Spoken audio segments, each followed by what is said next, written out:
All right, ladies and gentlemen, welcome to another episode of the Irrational Confidence Podcast. We're talking college basketball, and March Madness is finally here.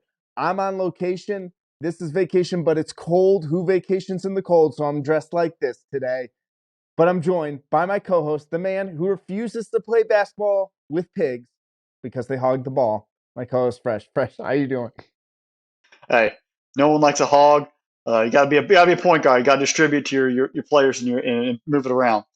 Haps, I'm doing great. It's officially tourney time now.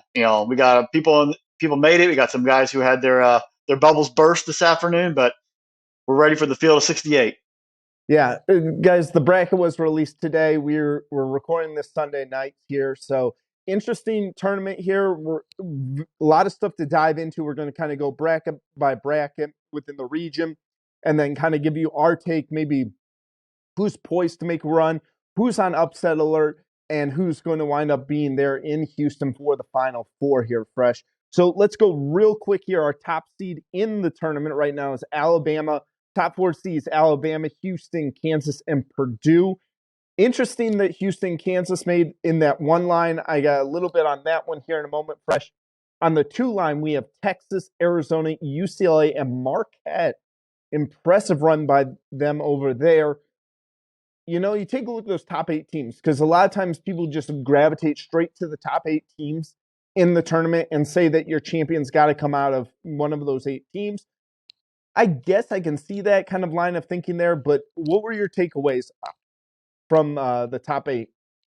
Well, first off, I haven't been much of a fan of Houston all year. That strength of schedule was 90 plus for the most part of the year. They struggled versus Memphis at the end of the regular season. They caught up with them today when they lost to them in the conference tournament championship game. They've always been that one outlier that really hasn't impressed me that much, and especially them being the number 2 overall seed and Kansas being the 3, when Kansas has 17 quad one wins compared to the 7 that Houston has. Having a number 9 overall rank, and a top 40 schedule, and being the defending champion, it kind of feels like they got the shaft. And it shouldn't have been because they lost in the conference title game yesterday to Texas. Texas has been a top 10 team all year. The two of them were destined to clash. They let them skate, and Kansas is paying for it. I think that's going to actually serve them better in the grand scheme of things by being motivated. You have it easy now. First of all, your coach is Phil Self getting released from the hospital, going to the tournament, not having him there on the sideline, and then getting this kind of disrespect, if you will. And I know it's a loose term that's probably overused a lot, but I think that gives them some motivation to really get them locked in for the next 3 weeks and potential 6 games they have a journey on. Purdue also, I thought they were a 2 seed no matter what, even if they won the Big Ten, and getting that number 1. I think they benefited a lot from UCLA losing last night to Arizona, but UCLA has been banged up, and if you're judging a UCLA squad that's not fully healthy and could potentially be fully healthy in a week, and downplaying that was, I think that was wrong, because UCLA I thought was a supplanted 1 seed heading into this weekend. Yeah, and it's interesting because my dad and I were talking before they announced the bracket here. And we talked about who was our 1 seeds from each spot and location. So let's kind of take a look at each individual region right now. Let's start over there in the East, in the South, where Alabama's the 1 seed. Arizona's the 2. Let's take a look at the South. The first question a lot of people are going to, Alabama lines up. That front line is 6'9", 6'10", and 7 foot. They're athletic, they're fast, and they can really go after people. They won the SEC tournament, number 1 overall seed. Is it going to go chalk? Are we looking at Alabama coming through here, or are we looking at any of these teams that really have a chance of upsetting them before maybe a potential Arizona matchup in the Elite Eight? I don't see them having any trouble until the regional final. And if that's Arizona or Baylor, you kind of look at it. I don't see Maryland or West Virginia, even though Bob Huggins plays well. Maryland's had too many up and down a year. West Virginia has not been the greatest, but they've played in the hardest league, and they've been able to compete. but I don't think they have enough weapons there. I don't think Virginia or San Diego State or College Charleston, whoever gets that, makes that way to the Sweet 16, has any weight to be able to fight Alabama. They won't really see true competition, in my opinion, until that regional final. So I kind of felt like the same thing, but I'm interested to see who comes out in the Sweet 16 between that San Diego State, Charleston, Virginia, and Furman area right there. Interesting matchup in the Sweet 16, but if they get past the Sweet 16, man, I kind of have Alabama rocking right into the Final Four there. Yeah. So I mean, I think Baylor has a chance to make it interesting. Them or Arizona, if they get themselves running right, that could make it for an interesting regional final. who's on upset alert for you out of the South? San Diego State is number one on the attention there. Missouri, it kind of has me on wondering because Utah State's been interesting. They've played well, and how much does Missouri still have left in the tank? They had a tough loss there in the semifinals of the SEC tournament. Do they have enough juice to get them back up and ready to go? Because they have enough talent, they play well, but can they keep that momentum going? I think Utah State might be able to get them if they're not paying attention. The one team I would say is watch out for that West Virginia team. That's a really good offense there in Morgantown. But I think you were right. The one I gravitated to is what was going to happen with Baylor there. And then also, for some reason, I get this feeling that NC State may knock off Creighton. I don't know why, but that I was kind of the other game I looked at. I have a lot of anger that NC State made the tournament and Clemson did not. I think NC State is going to get steamrolled. Yeah. All right, Fresh, let's go across the bracket. Let's go over to the Midwest. Here, Houston is the number one seed, and they're also joined by Texas, Big 12 champion. I was intrigued that, they put teams like Houston and Texas A&M and Texas into this bracket over here. Are you trying to get a team from Texas to guarantee to make themselves into the Final Four? I don't know, maybe, but let's talk about the Midwest Regional. Yeah, I couldn't believe they put Houston, Texas, and Texas A&M, and even lining up for an A&M Texas matchup potentially in the second round. They're trying to force something here. Um, Miami kind of, I think they kind of got shafted because Miami's played real well. Yeah, their star player got dinged up in the tournament there. If he's available, I think they're able to overcome Drake and make a nice run. If he's not available, that does pose problems for them as that 5 seed. Um, Houston will not run into trouble. I don't think Auburn or Iowa really gives them much trouble. Auburn's been inconsistent. Iowa, um, you never know what you can get. I will say though, I do feel bad for the referees. You're going to have the two head coaches between Bruce Pearl, and then our fan favorite, always angry from Iowa. The two of those guys, they're going to run those zebras up and down the court and yell at them, and they might both get teed up within 5 minutes of each other in that game. Indiana has a nice little route. If Miami's not fully healthy, they have a chance to squeak through. And I think Indiana poses the biggest problem to Houston outside of the regional final. Beware of the Hoosiers there. And then that Texas and A&M game, if it does happen, I think it might just be a physical brawl. And if one team survives that, they have enough energy to go. We did see A&M really struggle today versus Alabama in the region in the SEC championship game, but they have played pretty well all year long. I think they actually got kind of put in a wrong spot by the 7th seed. I think that being the number 2 team in the regular season and in the tournament, being a 7th seed in this bracket, and then it just doesn't seem right. And I think they wanted to force a matchup here and try to force a team from Texas to be in that Final Four and to help boost ticket sales. I would watch out though. I think Texas has enough ammunition. They play well. I think Texas actually wins this regional and goes on to the Final Four. Houston does not. Yeah, I think that this regional is actually going to come down to the Sweet 16 matchup involving Texas. I kind of felt the same thing. I look at Xavier there, and Xavier's a really good ball club right now. They're playing fairly well over there in Cincinnati. And I really think whoever comes out, like I'm looking at that going chalk with Xavier versus Texas in the Sweet 16. I kind of say whoever winds up winning that matchup is going to wind up coming out of the Midwest Regional there. So, Fresh, let me ask you this. Who's on upset alert in the Midwest Regional? Indiana could be if they don't pay attention to Kent State right off the bat. I think they might have the overlooked mentality. That's the number one. And I don't really know if you can call Iowa Auburn or Penn State A&M upset alert, but Drake, they had that opportunity to take down Miami, especially if Miami's best player is not fully healthy. He had an ankle issue there. If he gets him, if they get him back, it's gonna be a ball game. If he's not there, they really need to be on their P's and Q's and be ready for Drake because the Bulldogs get him. Yeah, I actually have Penn State as a possible sleeper team in this regional. I don't necessarily feel confident enough for them beating Texas, but I do feel pretty good about them beating A&M. That full court press, I watched the Big Ten title game. That full court press that they were able to put on to Purdue gave Purdue all they could handle and more. Texas might have a little bit of problems with that. Also, Penn State shoots the three really, really well. Watch out for Penn State from behind the arc there. If they get hot for a couple of games, they can make a nice run in the tournament. They could be this year's Cinderella. I don't feel confident in that, but if we're going to pick a team to come out of this regional and say this is going to be the glass slipper team coming through, I'm going to go with the Nittany Lions. And beware of Iowa State as well. They had a little drop off the middle of the year, and they have played fantastic down the stretch.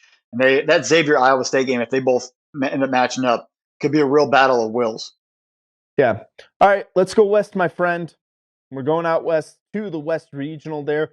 Kansas is the top seed in the West. UCLA, shocking that they went Kansas 1 and UCLA 2. Did Kansas maybe get a little bit of championship love from last year?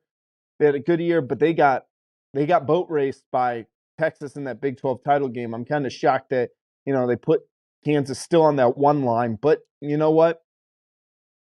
I think that this is a very intriguing bracket because they did Kansas no favors there, throwing UConn in that area, and then you kind of take a look at UCLA. Like UCLA is going to get a fairly quick path into the Elite Eight. I feel pretty confident about UCLA getting up there, but I wonder if Kansas is going to be able to survive and advance up there in the top half of the bracket.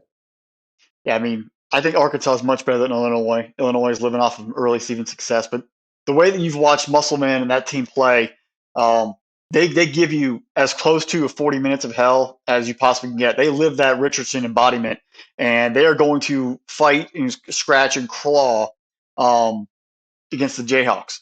And this team, you've seen them last year, the year before, they made a lot of noise in the tournament once they got there.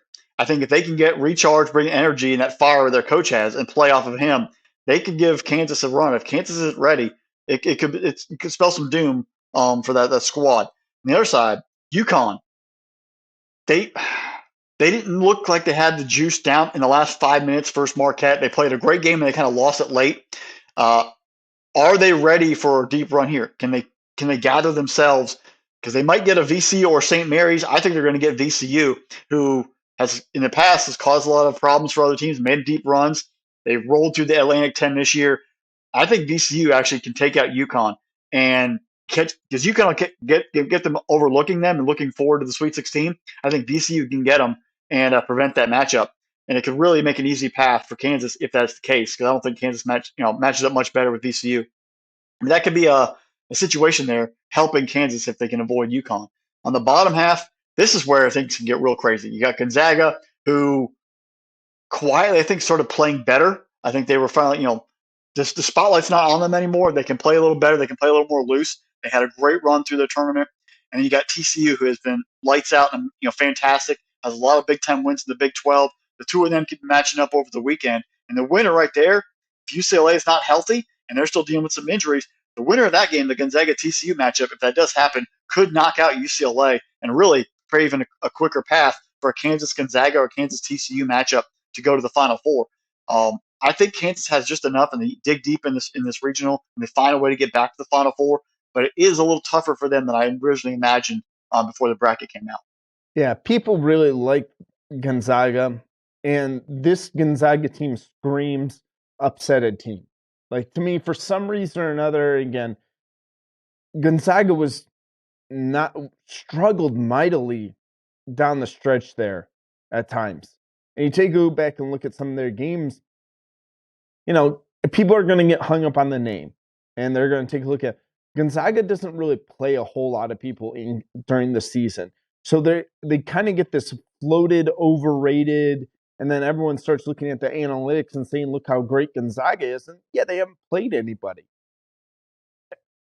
I don't know. I look at the top half of the bracket with Kansas up there, like you said, with Arkansas, St. Mary's, UConn. Even if Iona came out there, Iona's not played terrible as of late. I think Kansas has a tough go of it, and I really think UCLA could really roll right into the Elite Eight. And I think I have UCLA coming out of this bracket. Do you think it's really weird that St. Mary's and Gonzaga are both put in the same bracket? I do. I thought I was actually going to bring that up. I was like, this is a little awkward, but they're in the other And sides. Like they won't meet until Elite Eight. but it's still, it's like the two teams from that, they're both from the same conference. They've been there all the year. Why don't you want to split them up and potentially having would it be a fourth matchup if they found themselves to play for regional final? Um, and do you get Gonzaga vibes from Houston? Speaking of what, yeah, like is the schedule fully there? When you finally played Memphis, they gave you a tough game in the regular season final and they beat you in the tournament championship. It just doesn't. I get those same kind of vibes. Do you know what I also get out of this bracket is on this regional? I could very easily see this entire regional going chalk. Mm-hmm. Like I could just see all of the higher seeds winning in their games and just advancing, and then Kansas just comes out of it.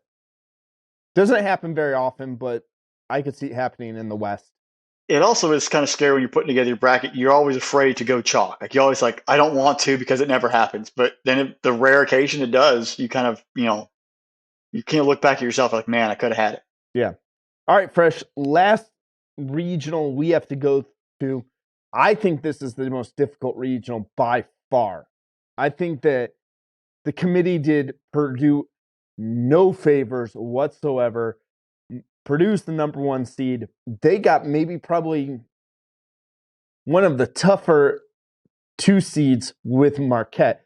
But this bracket is loaded with named teams and with teams that will be landmines for Purdue trying to navigate their way through this. What do you think here, Fresh? Yeah, I kind of same kind of vibes of like, man, they would have been better off as a two seed. I think people are trying to prove, are they really actually good? Do they? I think this is a sign that they doubt them. Are they really actually as great as everyone thinks? Is Edey really that player? Can he really lead this team again? They've won a conference championship, the regular season title. They won the tournament title, but they have not been to a Final Four since 1980, and they're going to actually make them work for it. They're going to have to prove it. It's not like they're not going to make it by accident if they get there. You can look at Memphis right now. They made a run through the AAC. They beat Houston. They played hard against Houston. They feel confident right now. They could get them in that second round right off the bat. Then if you move down the road, Duke, who had a very slow start, John Shire getting the team ready to go. They've again a lot of injuries in that squad, been well documented with Duke. But the past few weeks, they've kind of slowly gotten better, and they ran through the conference tournament in the ACC, and they're the 5 seed. They're primed and ready to roll. And you look at Tennessee now. Obviously, their point guard, their best player, in my opinion, not playing out with a season-ending injury, really hurt them. And I think they're actually going to be. I don't think they're going to have a deep run. I think that loss is going to really sting them. But you potentially could get a great defensive team in Tennessee if they somehow beat Duke and moved on. That's something you're not prepared for. And then on the back end, you got Kansas State, who's been great, and then Kentucky, who's a 6 seed. Kentucky is given a gift, and they could run through Kansas State and beat down Marquette with Oscar Tshiebwe can play at anyone. And if they somehow get there, Oscar Tshiebwe versus Edey down low, I'm taking Tshiebwe and Kentucky all day long. They have no way to really survive. There's no easy game for them. And then you have USC and Marquette in the very bottom, and Michigan State and Tom Izzo. If his team gets running what they always do in March, there's no easy path for Purdue. They are going to have to fight, scratch, and claw. And I don't think they survive. I do not. They will not make the Final Four. That will come down to Kentucky. I'm taking the Wildcats to make a run.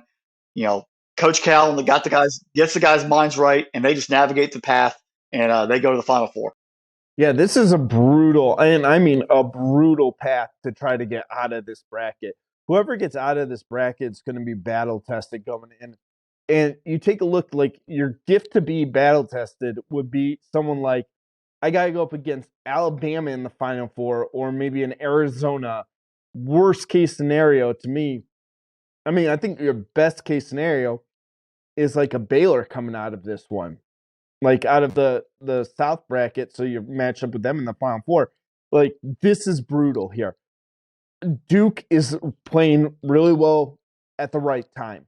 Tennessee, I know they lose their point guard, but the one thing that you can easily replace is defense because defense is an effort thing. It's going to be what type of effort does the backup bring in for them, and that's a team defense. That's a do your job type of defense. They might not be able to score, and those games might be in the 30s. So don't expect Tennessee to be covering the spread a whole lot. But you know what? That defensive effort and rebounding, that's how hard you want it. You know, I that top half again, Memphis. I could very easily see Memphis clipping Purdue, and I don't know if I'm a prisoner in the moment or if I'm just believing what Penny Hardaway is doing. Like, and I really just want like Penny Hardaway to bring back Little Penny for like post game press conferences for this, and have Chris Rock do the voice still, which I think would be hilarious. The bottom half of this bracket, like I don't even know. Like I want to sit there and you make a great point about Kentucky, but then I could see a team like Providence, which was a pretty decent team, knocking them out in the first round. Kansas State has played phenomenal at times. Michigan State was a really good program at certain times through this year. They've played really well. Marquette, rightfully so, deserves that 2 seed. I I just don't know. I'm looking at this and I'm going, this is such a brutal bracket. I don't really even know who to choose. So you're going to take the name brand team, the Kentucky Wildcats. I want to get real crazy. I really want to get real crazy and pick Memphis to come out of this. But I don't have the guts to say Memphis is gonna because that'd be an impressive feat for Memphis to do. But I'll say the Blue Devils come out of this one. Yeah, but this is the craziest thing. So, first time I saw this, get released, you start looking at it, you're like, there are 6 or 7 teams that legit could win the region. Sometimes you only see like, all right, really, in theory, outside of the crazy Cinderella who makes the run and has the upsets, which no one could predict, you usually say like, all right, I got 4 teams that can make a run. Here, you got 6 to 7 that could actually legit. You could see them and clearly state why they can make the tournament, final, and why they could go to the Final Four. And that's where this region, it's a lot of names that pop at you, but the thing is, there's meat and potatoes behind every one of those names and why they actually are there and how the season sort of shook out. Yeah, and you take a look at them, majority of they saved the majority of those games for Friday. And you take a look that the only 2 games that are being played on Thursday are Duke Oral Roberts and Tennessee Louisiana. Those are played down in Orlando. But everything else they've saved for Friday, and they've saved them. There's a reason they do this. Most of those games are saved for Friday night. The only games that are during the day, Michigan State versus USC kicks off at 12:15 on Friday. And then Marquette and Vermont tip at 2:45 on Friday. Everything after that is in the 7 o'clock hour or later. Or I'm sorry, Purdue's at 6:50. Forgive me, 10 minutes there.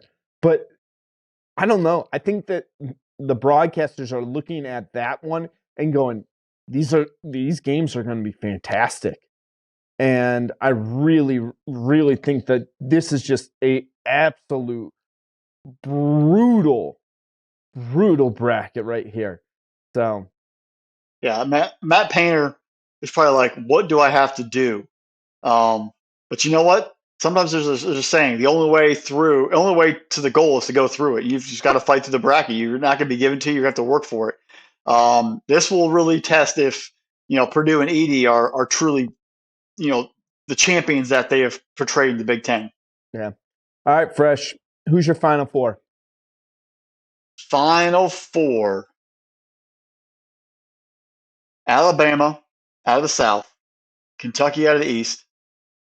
Midwest is going to be Texas, and the West is going to be Kansas. We're going to have SEC, Big 12 on each end, and we're going to have Kansas and Alabama play for the title. All right, I'm going to go Alabama. Well, I'm going to go Alabama coming out of the South. I think that matchup is an absolute nightmare over there. I like Texas out of the Midwest as well. So give me the Longhorns there. I'm going to go with UCLA out of the West. Something about how the Bruins play basketball I really like. And out of the dreaded East right now, like I said, I wanted to get real crazy and put Memphis in there. Like that would be me just going wild. But like I said, I'll go with the Duke Blue Devils. So we get a Duke Alabama game and then a UCLA Texas game right there. You start going, you got SEC, Big 12, ACC, and Pac 12 all being represented there. Give me, and I will say my championship game would be, I'll say Alabama. Now, you know what? Let me go history and tradition. Give me UCLA versus Duke. Either way, if one of our Final Fours came out to be, I guarantee the producers at CBS will be very happy. And I think the NCAA committee and the group putting it on in Houston will love the ticket sales because it will be powerhouse schools with major fan bases all the way. Who do you have as your national champion? It's been, what, 28 years since UCLA won one? Give me UCLA. You think that they're able to stay healthy enough to get the guys rested and ready to go? I am hoping that they do. Because that's the one thing that held me back is that they looked different in the Pac-12 title game versus Arizona. They weren't fully there. The guys were, guys obviously some of the guys were out, but they weren't fully playing at the highest level. It just has me worried. If they can get themselves ready to go, they are a worthy team, and I think they can make a run for title. But did you? The end of that game, even though Arizona won, the thing that stuck with me is that UCLA got a great look at 3 at the end of that game. Ball didn't go in, happens. But the look that you got was what it is. And it's only, even with the injuries, it shows you depth is there. Yeah, they only lost by 2 to Arizona. So I'm taking Kansas to go back to back. Taking down the Tide. Oof. I wouldn't be shocked if Alabama wins this whole thing too. I don't want that at all. Look, they have enough football championships. Let's leave other sports for other people. Right. For anyone else in the tournament, for what is worthy, we cannot let Alabama win a men's basketball championship because they have a softball team that's great. They have a gymnastics team that's great. They're probably going to put together a baseball team somehow. They're going to roll through. If they start winning all the championships, we got problems. We've got to shut it down. This is our job. Everyone else, the other 67 teams, you need to prevent Alabama from winning a national championship. Yeah, absolutely. I don't think it'll happen, but it's one of those things that if it does happen, I would be like, it didn't shock me too much. They're good. I've watched them a lot, but they are very good. Like it's not like they're going to be in the Final Four and they're going to be a legit contender for a championship. Yeah, it's crazy to think of that way.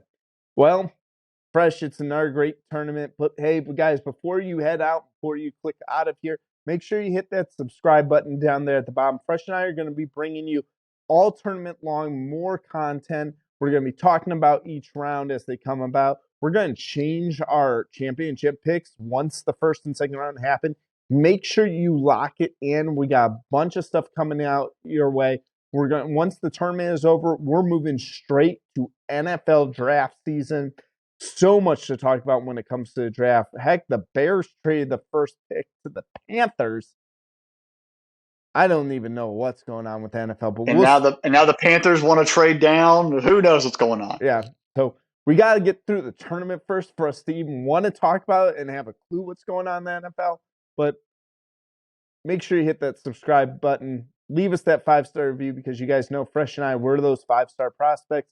Special thanks to our producer, Drew, for putting all this together. Without him, none of this is possible. Make sure you go into spinnablesports.com all tournament long. We got a bunch of episodes coming out. We got more content coming out on the website. All of it's free to you guys, so just check it out. What do you got to lose? It doesn't cost you anything. Maybe cost you a few minutes to read an article or two here, but hey, it's free. What better way than that? And look, it's 40 degrees and I'm recording an episode here. Talk about commitment to the cause. I am freezing. I look like I'm about ready to go out and to have a rap battle right now with how I'm bundled up. If you're listening to this on Apple or Spotify or Good Pods or Stitcher or whatever it is, you should see me on the YouTube right now. I look ridiculous. He But looks like it's he has a little parka on, his little hoodie. Oh yeah, he is. He's ready for the snow. yeah, listen, I moved away from the snow down to Florida a long time ago. My blood has gotten fairly thin here. It might help if I would have packed like some like thermal pants or something like that. I'm sitting here in just a sweatshirt and I do have shorts on, unfortunately, just because they're comfortable. But it's cold. But I'm committed because I'm on vacation, but I'm still going to record episodes. So if I can do that for you all, please just hit the subscribe button for us. We appreciate that. Hey everybody, it's tournament time. March Madness. We got a lot of brackets about to be busted, but enjoy every second of it. Tune in for the games. I can't wait for the play-ins on Tuesday and Wednesday, much less the first round. Haps, let's get it on. Yep, and make sure you got True TV, guys, or at least figure out where it is. Yep, figure out where it is. Do your scandal, your channel scanner right now, and get that all locked in. All right, ladies and gentlemen, this is going to be a great tournament. I'm going to have a blast with it, and let's do it fresh. Yep. All right, everyone. Bye, y'all. Bye.